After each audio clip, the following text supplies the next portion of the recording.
Welcome to the Cyber Executive Podcast, where we explore the intersection of technology, leadership, and cybersecurity. I am your host, Marc Ashworth, and today we're joined by Tina Lampe, Director of IT Software Engineering with DirectTV. Thank you for being here today as we can, dive into some AI security and talk about some other great programs. So, Tina, thank you for being the next guest on Cyber Executive Podcast. Thank you, Mark. I really appreciate the invite to be here and to share information. We're glad to have you here. I know you do a lot of public speaking and stuff, and so I'm excited to have you here on today's episode. But before we dive in, a quick favor for everyone listening: if you're enjoying the show, hit the follow button on your favorite podcasting app, and don't forget to share the Cyber Executive with your friends, coworkers, or anyone else. Let's spread the cyber love. So, Tina, I know you've been doing a lot of talking around AI lately, and I believe you just recently got an AI certification and everything too. So, and AI is all the rage, and from a security perspective, it's also all the rage, right? So, what is, from your perspective, what are some of the biggest challenges in securing AI systems today?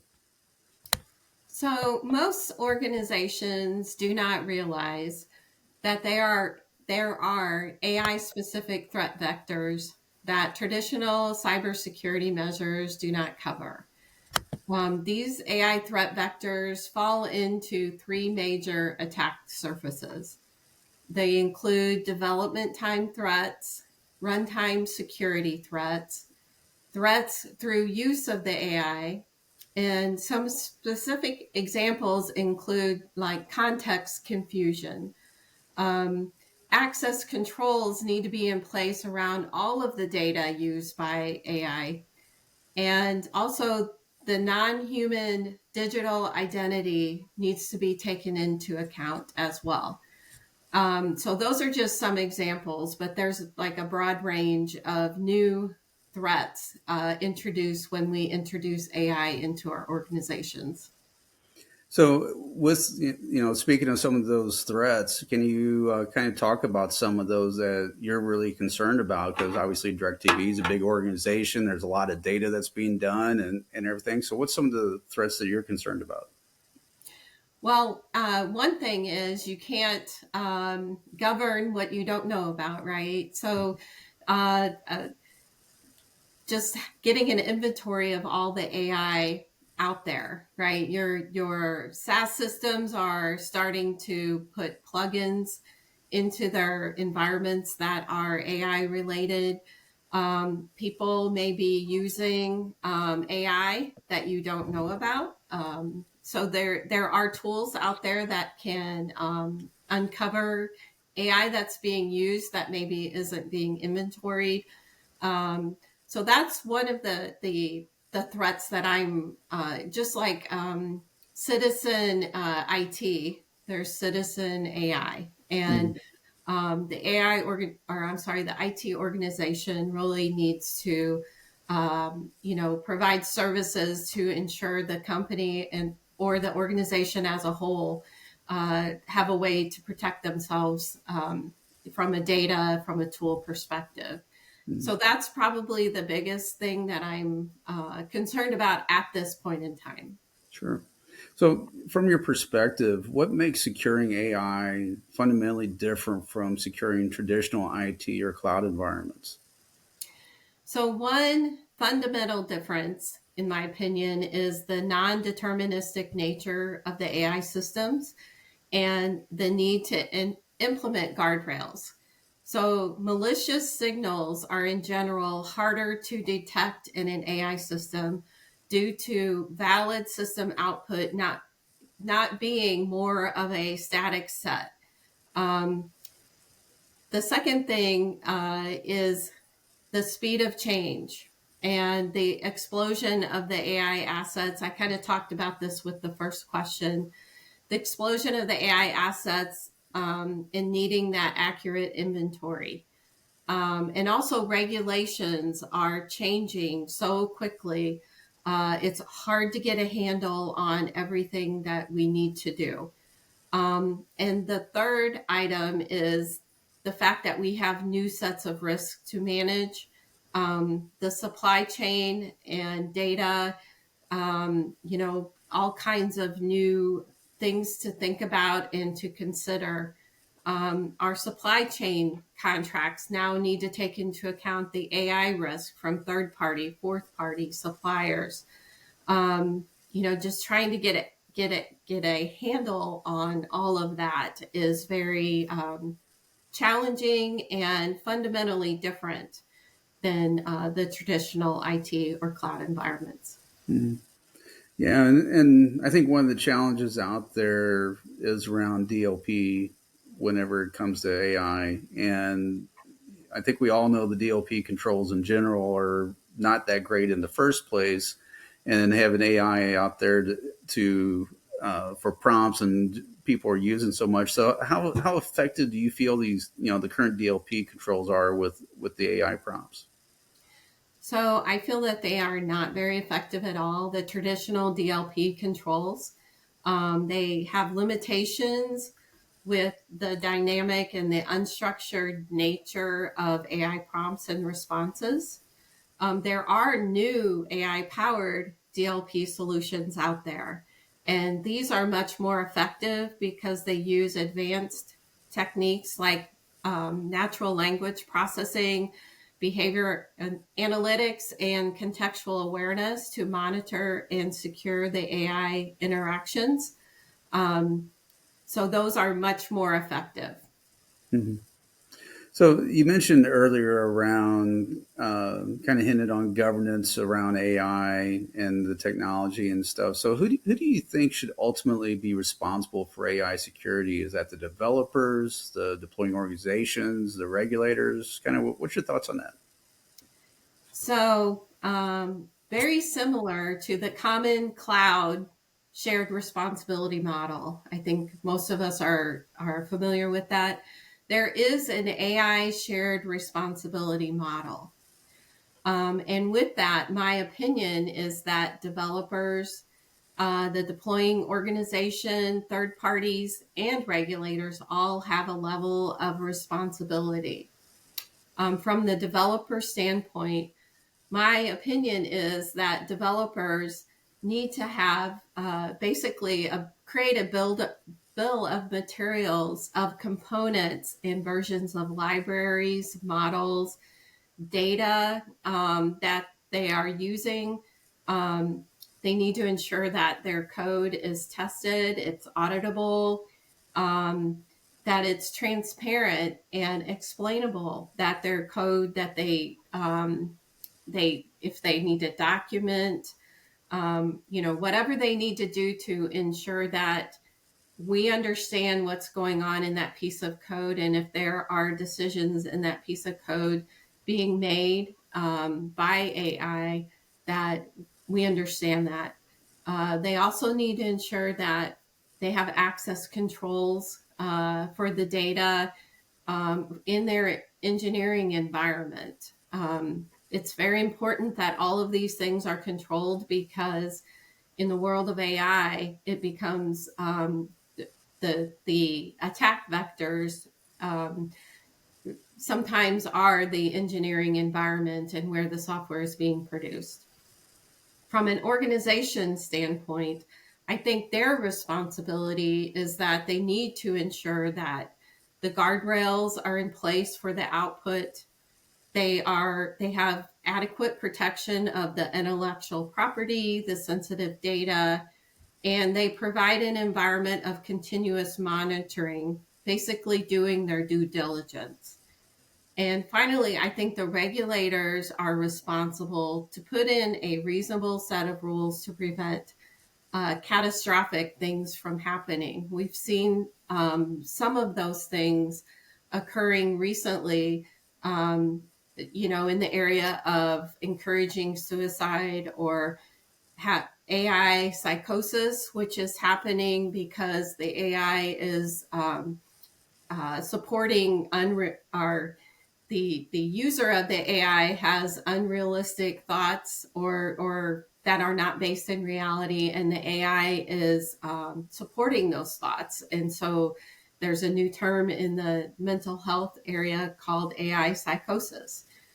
So, in my opinion, regulators need to put in a reasonable set of rules to prevent those catastrophic things from happening.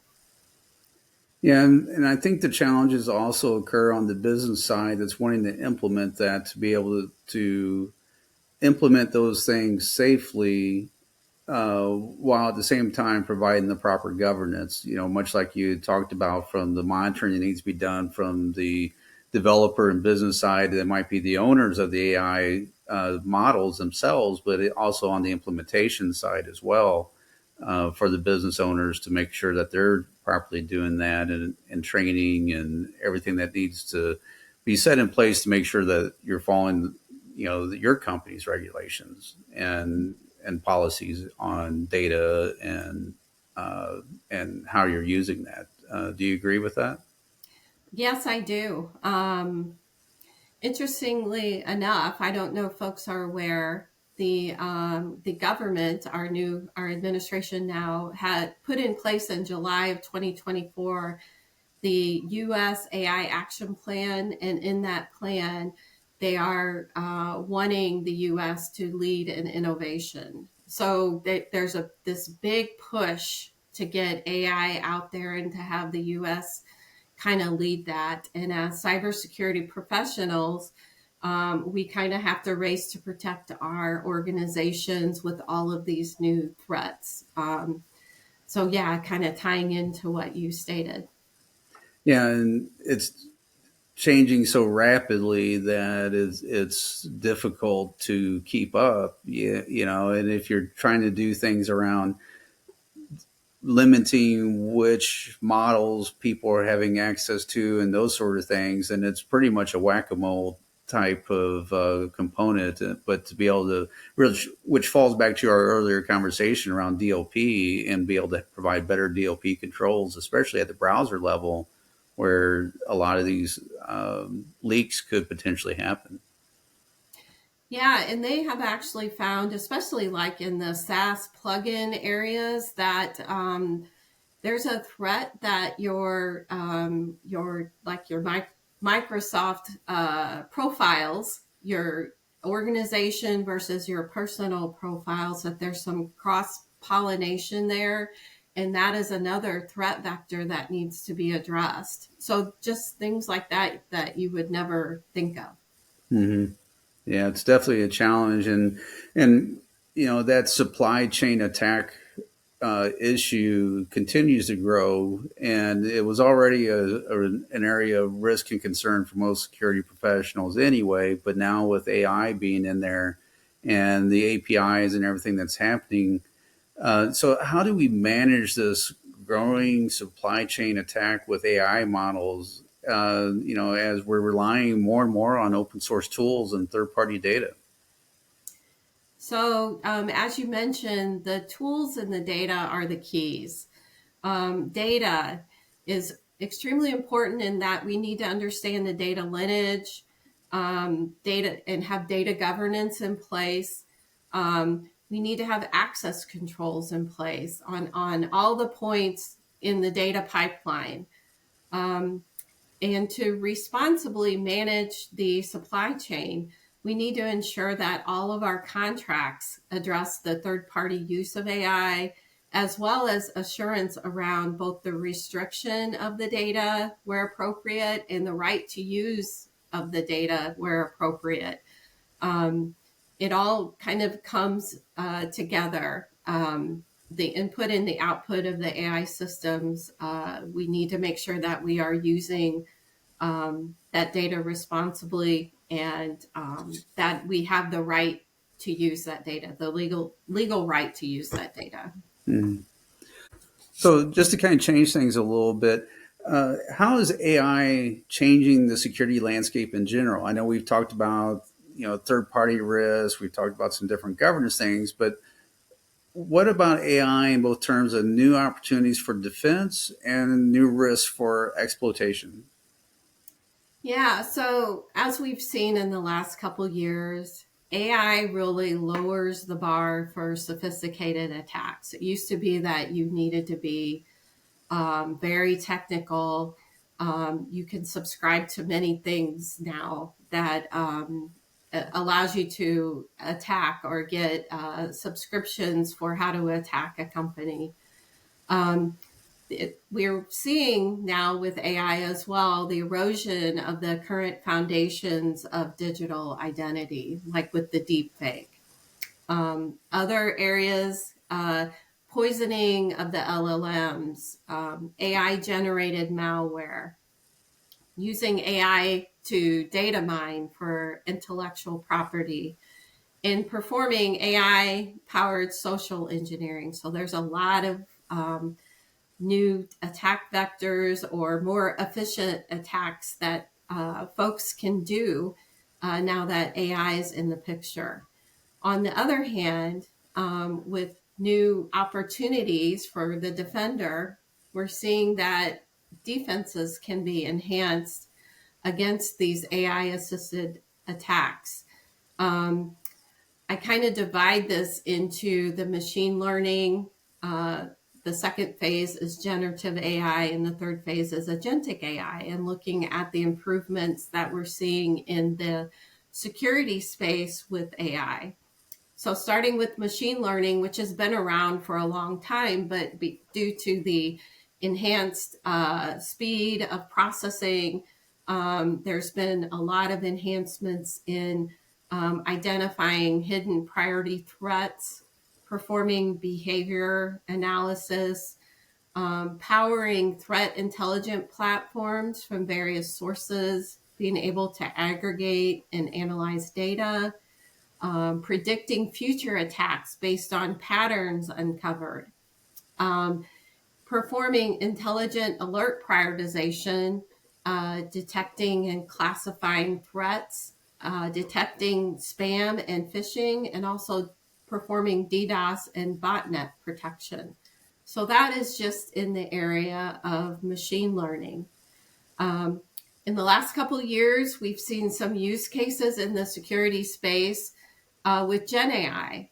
So using Gen AI to mask data for privacy protection, using Gen AI to create synthetic malware generation for training purposes, using Gen AI to have reporting enhancements to highlight key findings or things that the security team needs to take a closer look at, using Gen AI to produce secure code recommendations, automating security policy generation, and creation of interactive cybersecurity training. So, and then when we look at the agentic AI in cybersecurity, which is really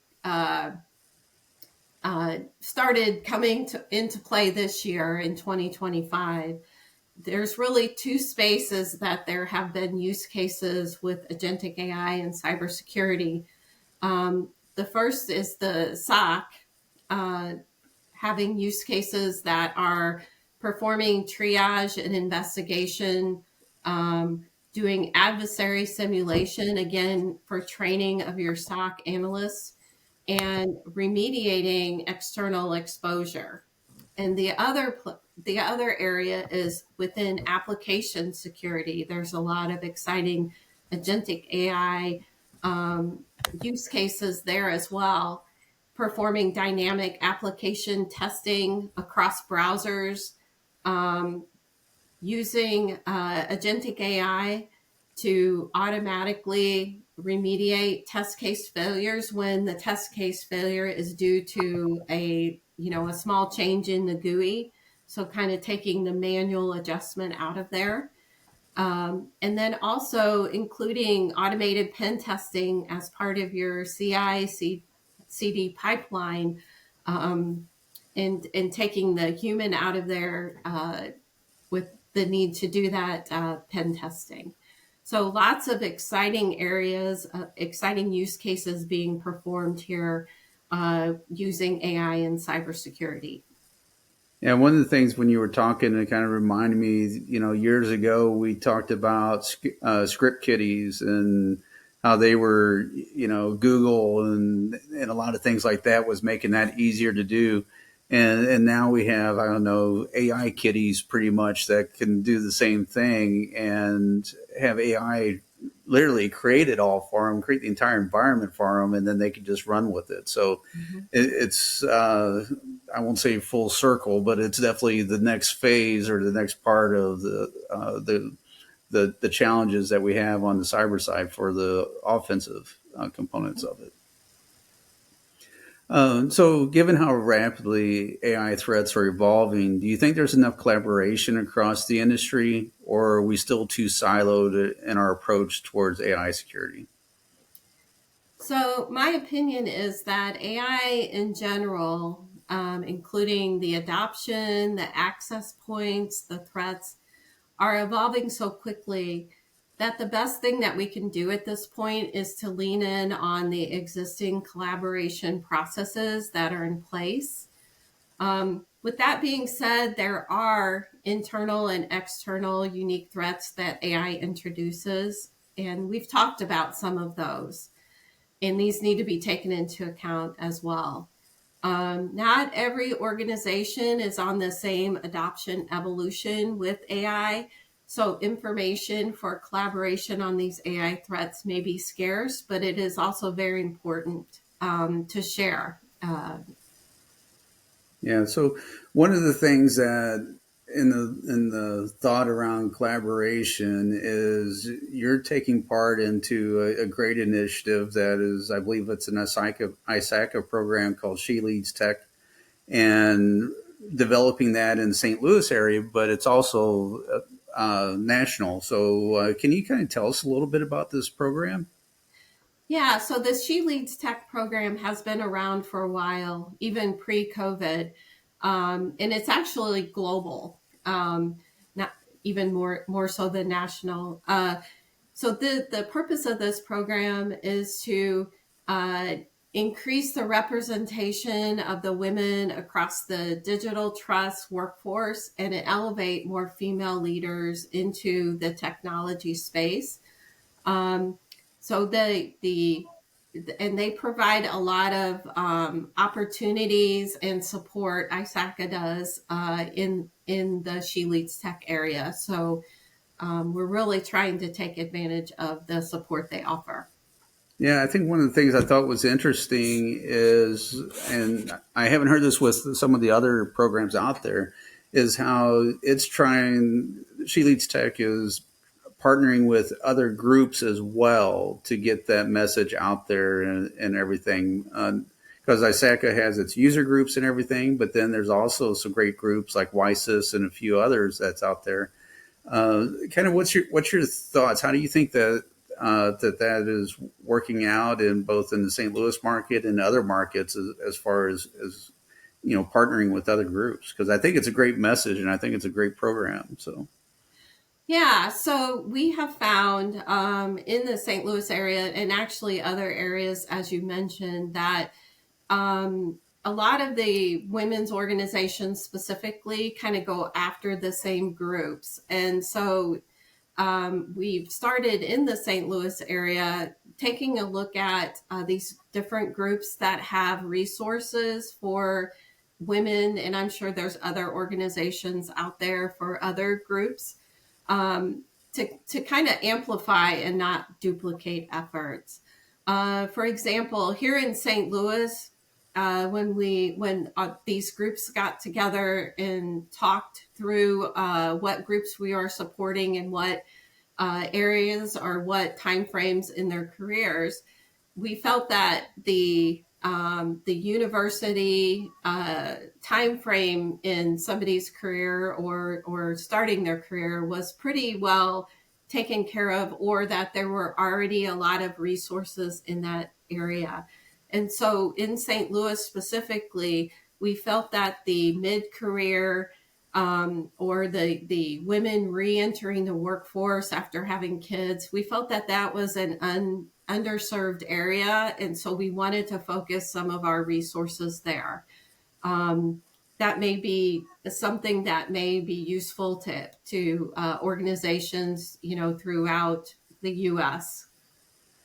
yeah, and I think There's a lot to be said, and I don't think a lot of other groups know this, but St. Louis has a very strong cyber community, both from a leadership standpoint and then the growth component of it, and really development side of things. And the groups here are very communicate very well together and work very well together. And there's lots of different organizations here that's forming from here and spreading out, and everything from the InfraGard State of Cyber conference, which is really has been huge over the past 10 years. And I'm proud to be one of the co-founders of that and help spread that. But also just the collaboration between, and Tina, you're part of these groups too, of the other CISOs and leaders in security. That's all based out of St. Louis. And when we hear these other vendors coming in and they're hearing what type of things we're doing here, it's just it's not happening anywhere else. And so I hope people that's listen to this kind of takes this and inspires and do that in their areas as well. And She Leads Tech also, from my understanding, has a mentorship program. So can you talk more about that and how people can get involved, either to be a mentee or a mentor? Yeah, and our philosophy is we don't turn anybody away. Even if you are not part of ISACA or She Leads Tech, if you want to be involved and help, we gladly take any help. The mentorship program specifically, ISACA has that kind of at a national level. And if you need education units, I think there's certifications that need education units.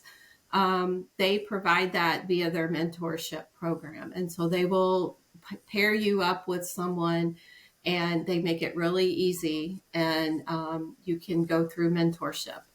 I have been blessed to have a lot of very good mentors throughout my career, and I want to give back, and I'm sure a lot of others do as well. Yeah, it's definitely a great feeling to help work with someone and help bring them along through their career and guide them to be and just inspiring, and just being sometimes there just to let let them vent, because we're all going through the same thing, and so we all have those tough days, and even just to be there for that is really a lot of fun. So one of the things that I do with all my guests is I ask three general questions. And so, and kind of depending on the person, they change it slightly, but for you, Tina, is pretty much the same as most of the others. So what is something in the security industry could we be doing better? So I think to provide clearer paths to get the experience needed that everybody's looking for, even in that entry level cybersecurity role. There's apprenticeships out there, or some folks have tried to start doing apprenticeships. I think that's a wonderful idea. The other thing is sometimes I think when we're looking for people in cybersecurity that we are looking too narrowly. In my opinion, we need to seek to fill gaps with cross-functional synergies with GRC, data science, software development, AI. In my opinion, we need to look for generalists who can grow into deep roles in areas that are needed in your organization. And also look to rotate folks in and out of the security team so that you can have champions and reduce friction with other departments. Yeah, absolutely. So what is something that you're tired of hearing about? So, thinking about this question, I really limit the information that I pay attention to because there's so much information out there. So I try to limit it to things I care about. So I can't really say I'm tired of hearing about anything, because if I started getting tired of hearing about it, I just stopped listening to it. Now, there's something I'm sure that you have blocked because you're tired of hearing about it, Tina. Come on. Honestly, I could not think of anything. Okay. And finally, what are the latest trends in security or privacy are you actually monitoring? So, of course, everything around AI within security, as well as securing AI, because those are like two different angles, right? The compliance and regulatory changes as well. I am also a U.S. ambassador for the Global Council of Responsible AI. So that's a whole nother subject, right? The trustworthy, responsible AI.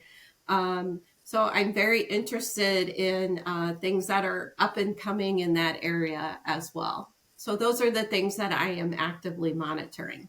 Very cool.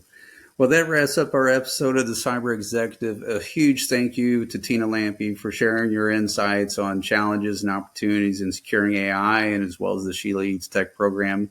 Tina, thank you for being here today. Yeah, thank you. Thank you for having me. I really appreciate it.